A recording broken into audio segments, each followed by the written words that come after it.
as you can see, the weather hasn't come to the party. Well, it did this morning, but it hasn't right now. So we thought we'd take a little opportunity to take a break and have a look at these new 2012 Sherco machines. The big talk this year, obviously, the SE300i racing. There is an I version and a racing version. But the big news, a semi-perimeter, stays with a chrome ollie frame, but it runs a semi-perimeter setup this yeyear. Sort of similar in a way to the KTM's.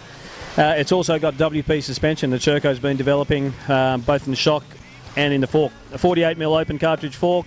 The shock, unlike the KTM, runs a linkage setup. But very interesting bike. Sherco's coming very hard with the pricing this year. This 300's around, I think it's $11,490, so under $11,500, which compared to a KTM is about $100,000 under the money.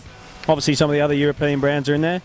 We put it on the scales a little bit earlier, sub 109 kilograms with fluids and no fuel, which is, I think, probably the lightest mid-capacity bike that we've ever actually weighed. So anyway, very interesting little package. It's got an 84mm bore, so it's 6mm bigger than the 250. So essentially what you have now with the Shercos, you've got the new generation Shercos with the perimeter frame and the WP. The 250 and the 300 get all those new bits and pieces.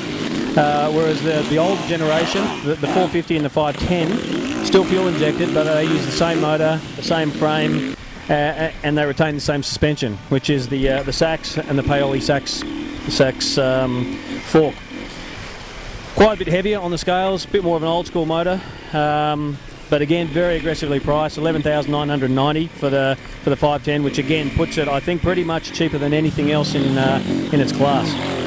So we've been out there when the weather did come to the party. It was okay this morning. We've been out, did some trail riding, took around, did some really nice couple of special tests. We got a really good feel for the bikes.